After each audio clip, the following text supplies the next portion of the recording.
Well, hello there, and welcome to Food Lab Talk. I'm your host, Michael Bakker. If you have been following along this season, you're going to love today's episode. After hearing from Janet Ranganathan and Ravi Dar about Coolfoods, the 4Ps, and various influences on our decision-making processes, we're going to see how these concepts might work in the real world. Sara Burnett has more than 18 years of experience developing brand-building strategies and campaigns, from attention-getting customer-facing activations to executive and IPO communications. As Vice President of Food Beliefs, Sustainability and Public Relations at Panera Bread, Sara was responsible for the company's policies on food issues, ranging from sustainability to food additives. She also provided menu labeling and education to inform customer choice. Prior to that, Sara worked for more than a decade on the quality assurance team, overseeing special projects including the creation and implementation of the company's Clean Food Initiative, Race Without Antibiotics program, and more. She's currently the principal at Burnett Strategy and Communications. Welcome to the show, Sara. So happy to have you here. Thank you so much for having me, Michael. You know, prior to getting going today, I was looking over your LinkedIn profile and noticed that there seemed to be a turning point when your role shifted from strictly a health and wellness focus to include sustainability. Can you tell me a little bit more about your background?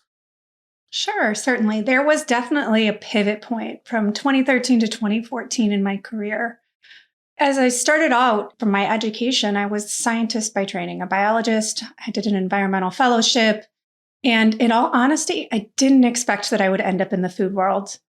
That being said, I came from a food family. My father was a restaurant operator his whole life.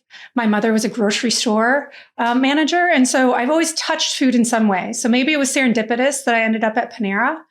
But like you said, the first 10 years of my career were really sitting in the supply chain and quality side of the business, doing much more technical work. But when we wrote our original clean food policy and published that in 2014, I pivoted a little bit. I was overseeing the work from a technical standpoint, but I was also became a campaign lead for our 3-year Food as It Should Be campaign, as well as a public spokesperson for the brand. And as we moved beyond that work, we recognized that our influence and our impact went well beyond just the ingredients that were in our products, but where they came from, how they were raised and grown. And we really wanted to expand our work to include all of sustainability, not just that wellness aspect. I am sure we're going to talk a little bit more about the clean food policy, but before we get going on that one, Sara, in the podcast series, we talk a lot about the system. So I would love to talk to you a little bit more about the bigger picture for a moment, food systems as a whole. You've talked quite a bit in your role prior about how the entire food system can impact climate change. So as a starting point, what elements do you believe are critical to a truly sustainable food system going forward? Well, that's a big question, Michael. I think that probably the shortest, simplest answer I would say is, as food professionals, we can all find a way to convince ourselves that we're not part of the problem and we're not part of the solution. And we see it on both ends of the spectrum. When you're at a big food company, you're saying, oh man, it's hard to move this behemoth of an organization. We have such strong business metrics, obligations to shareholders. How can we do and how can we truly make an impact? Especially when you have to move a really, really big supply chain. On the small side of things, you might say, my voice isn't that big. But the reality is, it is a very complicated and connected food system, and there is a role for everyone. So whether you're small or big, you're private or public, you're an NGO or a government, we all have a role and we all have an impact. And collectively, we can do a lot more together. I liken this back to maybe a really simplified problem in nutrition. And I say simple, but it's still not solved. And I think about sodium reduction. It's not glamorous or that exciting, but you have food companies who are constantly trying to innovate and trying to make really craveable products that reduce sodium. You're having, the FDA put out sodium guidance to help give them standards and give them guidance on where they should be going. You have consumers that are getting coached by healthcare professionals on how to reduce sodium in the diet. You have dietitians and influencers who have a role to play in how do we maintain culturally diverse diets while reducing sodium? And the same goes for climate change. We all have a role to play. And if we all are moving together in the same direction, we're going to have a significantly bigger impact together. Totally agree with you. And this season is all about enabling individuals to make informed, personally relevant food choices. That's what I want to talk about. So let's tie this to your work. So earlier this season, we heard from the WRI about the Cool Foods initiative. And I think if I am correct, Panera was one of the first companies to join that Cool Foods coalition. If you can you take me back in time and tell me a little bit more about what was it about that initiative that sparked Panera's interest? Was it really about the responsibility on the provider side? Was it demand driven? How did it all come together? So as we look back in time, we were the first partner for World Resources Institute to do cool food menu labeling. And it actually was born out of this desire for ourselves to say, how do we impact that consumer side of the equation when we're talking about trade-offs? How do we actually influence them and nudge them towards better for you choices and better for the planet choices? When you think about this, there's very little influence that we have to say, kind of, how do you eat a lower carbon footprint menu item? There's very little out there today that will do that. And we kept looking at our data and we kept looking at our carbon footprint as a whole. And we have a huge climate roadmap and we say we need to get people to do all these wonderful things. We need them to reduce their portion size. We need them to eat a plate that has more plants on it. We need them to eat dairy alternatives. There's all these things and levers that we can pull to achieve our climate goal. But the reality is, people are ordering first with, what do I crave? What do I desire? And so we say, how do we give them visibility into what the impact of the food choice is and let them make the decision about how they want to eat? And we were talking to World Resources Institute about our carbon footprint. How do we achieve our long-term goals? And they were having a kind of a conversation themselves internally about how do we truly measure the impact of the plate? And then how do we communicate that to a consumer in a way that's not overwhelming and that won't actually make them feel bad about their choice, but more so nudge them in the right direction to positive choices.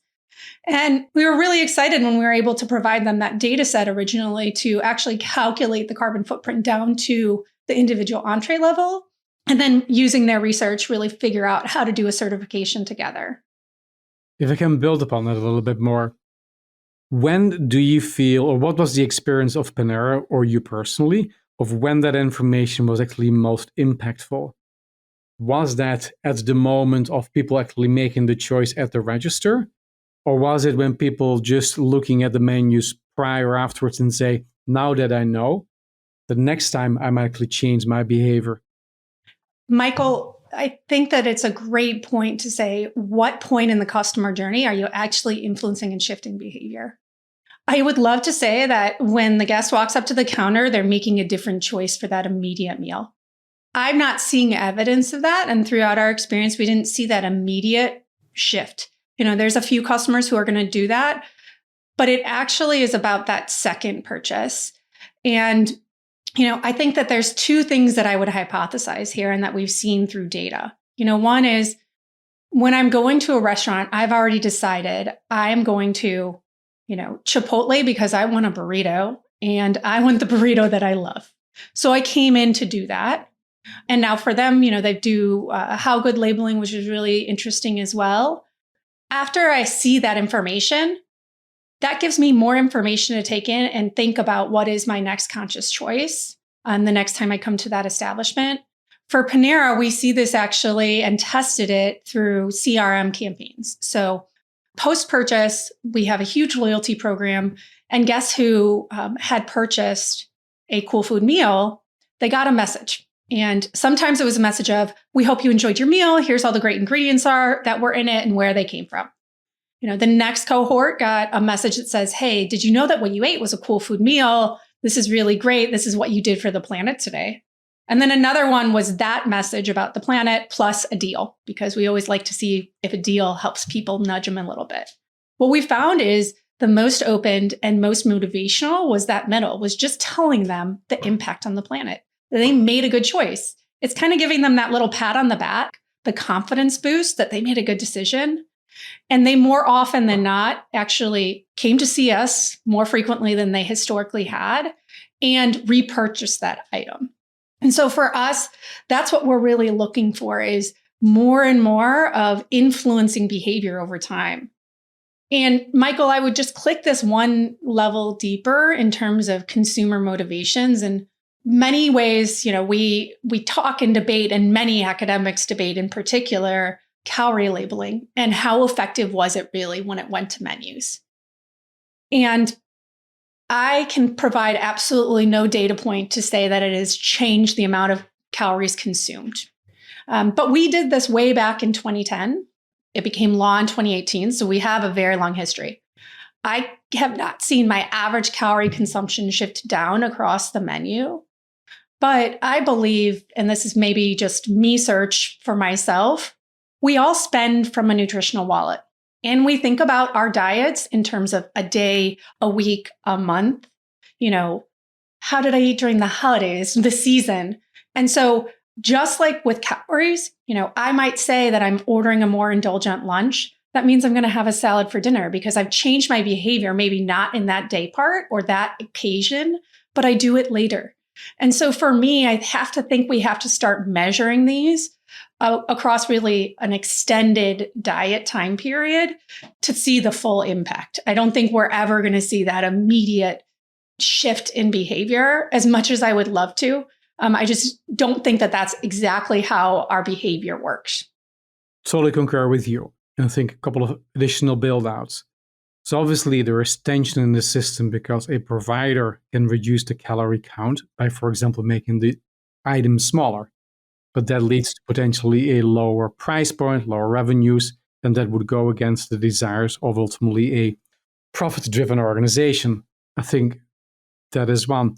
I think the other one, because I've used the argument as well, does more information lead to different decisions? And just like you, I've not found convincing proof that it is. But at the same time, you can make the case from, does it hurt? So by disclosing, do you ultimately negatively influence behavior? Or is it just for the 1, the 2, the 10 for which it makes a difference? That is still a win. And therefore, I do believe that one, it might actually be just as helpful for the provider. Going back to what you talked about earlier, is that now that you know, there becomes this competitive pressure internally between the chefs, and that therefore there might be many, many more indirect consequences than just thinking it's the behavior change with the consumer. I completely agree with you. If the end that you're seeking is that the consumer is always choosing, the healthiest and best for the planet item, I think you're going to be disappointed. I think to your point, if we have a lot of byproducts and a lot of, different things that happen, again, it's very much like a food system when you think about the business ecosystem. For calorie labeling, to your point, what we haven't seen is that consumers aren't necessarily making different choices. They're still going out and buying a double cheeseburger or a really large bowl of mac and cheese. But the reality is that pressure, and because I have that visibility on a menu panel, it's when you reformulate that mac and cheese, you bring the calorie count down because, you get like, oh, that's 1,000 calories. I don't want to have that on my menu panel. And so they're just all interlinked. It's a whole system in and of itself within, the cosm of one operation. In that same context, I always think about the question of who do you trust? So trust starts with, is it the certifying organization? And how will a consumer understand what each of these now many, many different certifying organizations actually stand for? And is there truth in what they're saying? So how does an organization like Panera in the past made a decision? I believe that the WRI is the most trustworthy organization through the eyes of consumers. Or was it the initiative to start with? But thinking through food beliefs and disclosing information. And now we all have our food beliefs. How do you think about the trust factor in the partner you work with, and the certification you want to follow? I completely agree with you that there are so many certifications and it's overwhelming and it's tough to understand the plethora of claims that are in the marketplace. For us, when we were looking, especially on carbon labeling, when it's something very complicated, we knew two things. One, we can calculate the carbon footprint of an entree. We can figure that out ourselves. It's relatively simple math. But what we needed was a subject matter expert that was deeply credible in the space, because that was not something we were comfortable going out and talking about on our own. We really wanted science behind us. It's very similar to why companies make a science-based target, because we want a methodology that has really great science behind it, that's always evolving to keep up with the science, and it gives us that authority and credibility that we wouldn't have if we were making a claim on our own. For us, WRI was the perfect partner for us, just given their reputation. And then when you think through, there's lots of other types of certifications that exist out there in nutrition bodies. Every company uses different ways to substantiate those. Some of that goes to just being very transparent and giving lots of information. For us at Panera, when we went clean and defined this new term, we constantly call back and literally give out a full list of food additives that we eliminate from our food. And so for us, it was really important for us to fully disclose that and constantly push people back to that information so there's a source of truth for them. For those who make great nutrition claims, they have nutrition advisory boards and professionals and experts in those fields that, while they might have a subject matter expert in-house, they're really looking to those third parties to make sure that we're kept honest and that we're trustworthy and transparent in ways that are going to really actually bolster all of our credibility. Thank you for sharing all of that. If I go back to my original starting point on how might we enable individuals to make informed, properly relevant food choices. And if you think through that question, Sara, through like a great restaurant operator like Panera, what are the things that you believe an organization like Panera or any other restaurant organization has that they can bring to bear to help individuals to make informed, personally relevant food choices when they show up in your restaurant?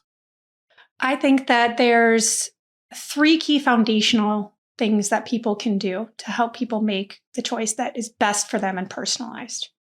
One is disclosing nutrition beyond just calories and disclosing full ingredient statements. Unfortunately, this is not the norm still within the industry. I recognize a local deli will have a challenge for that, but large national scale operations should be doing this today. So that's base core foundational for us. The second is talk about what are material impacts that you have. So, often we try to boil the ocean and we tell you these leafy greens came from this farm in California and the cows were raised with this and the cheese is dairy free, and it gets overwhelming. But it's actually of what are the biggest positive impacts that you as an organization are having. Use those as your claims. Being truthful, transparent, give more information so people can learn more about those, but don't try to boil the ocean. Give those few things.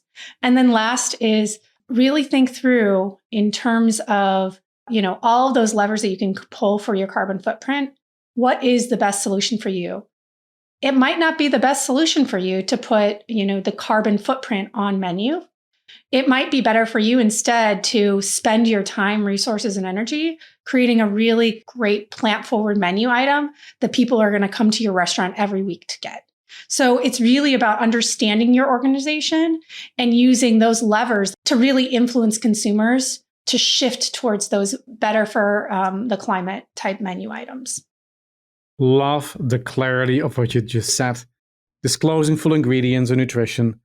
Talk about the material impact versus just the warm and fuzzy details, as well as actually thinking through the levers.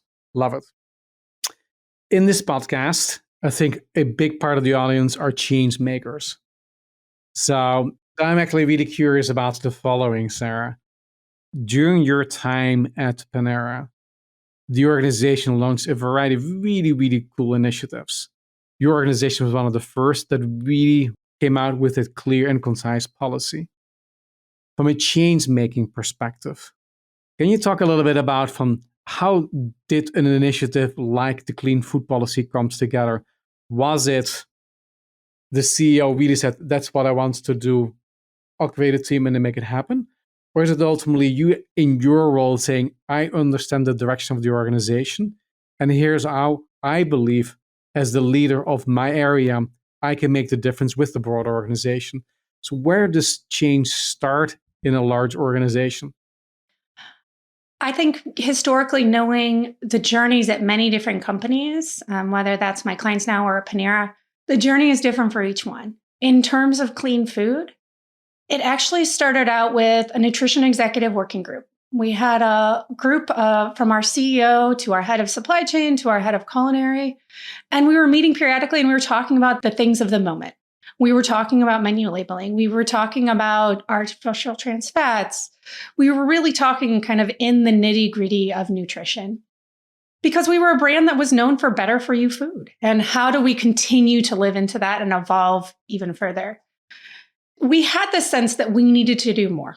And we were trying to figure out what that was. We were exploring a lot of different areas.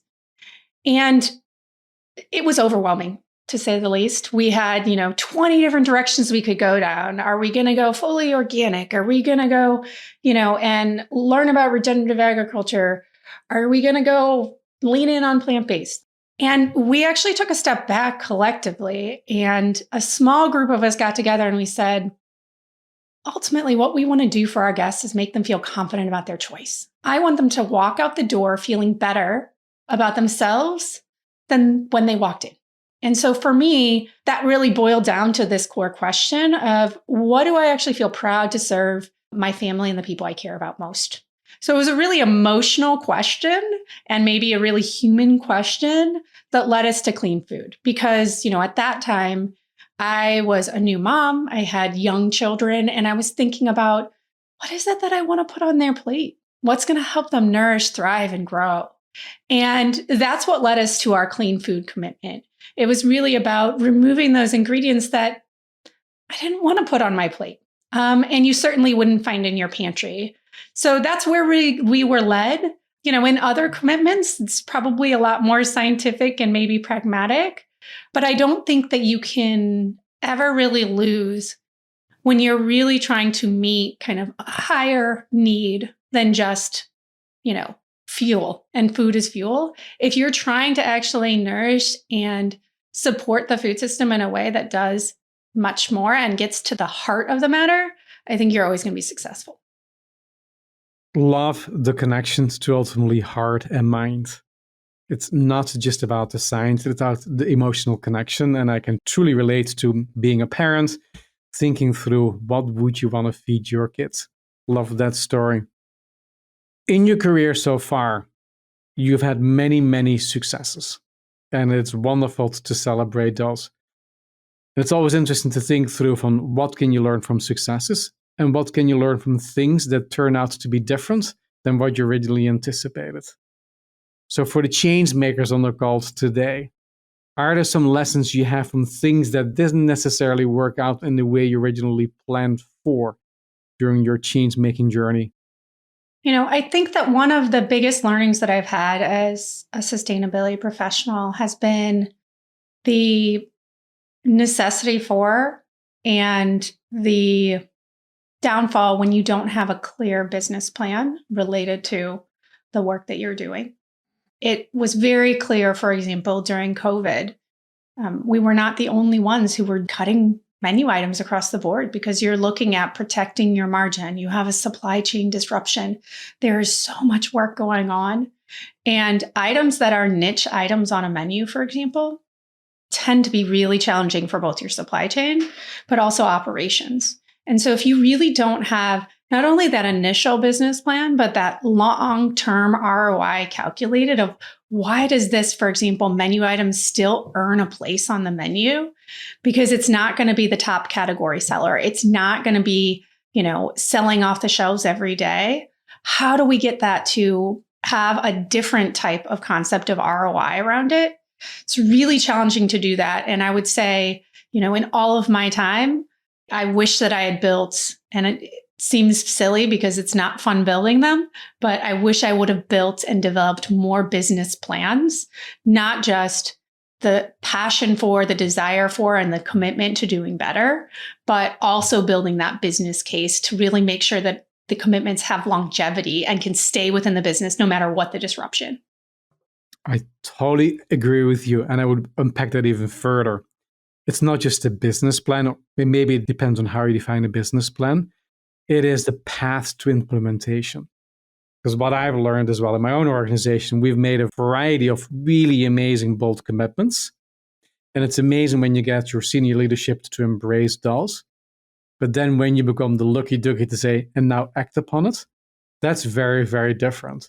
And now you get the question, holy moly, how are you going to do that? And I think it's very similar to what you talked about. You can make the commitment to reduce your carbon footprint. You can make the commitment to offer ultimately cleaner or healthier food. But how do you go from that statement to making sure that the various teams around the world can deliver on that commitment in a consistent operational way? I completely agree. For clean food, we reformulated 152 menu items in 2 years' time. So it literally took the entire team, everyone across the entire organization galvanized to make that happen. I still look back in shock and awe that we achieved our goal. And then there's other things that we've done throughout the years, and they move much slower and, progress at levels that we wish would pick up pace and move faster. But to your point, kind of operationalizing and moving things out into the system and embedding them in the business is a very big challenge for everyone. Yeah. Last question, back to change making and aspiring change makers. So we talk about food systems. They're complicated, they're complex, there are many, many issues.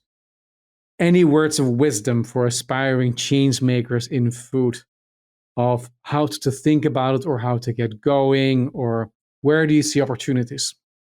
Well, I'm inspired by lots of leaders, including you, Michael. But I would say my 3 key takeaways are: one, and it's a repeat from something I said earlier, but don't boil the ocean, literally and figuratively. Really think about what your true impacts are and invest your time, treasure, and talent with impact as your biggest goal. What is the biggest and best impact that I can have? Put all of your energy there. I think 2 would be relationships are everything. Any sustainability leader will say that getting both internally and externally a network that can support you, help educate you, that can be engaged, that can help, build synergies so that the work can move faster, is critical to success. These types of networks are the ones who are going to accelerate and multiply your efforts. So spend time on the relationships. And then last but not least, don't reach the finish line to talk about your work. More often than not, people wait until they've achieved, they've rolled out, they've hit a milestone.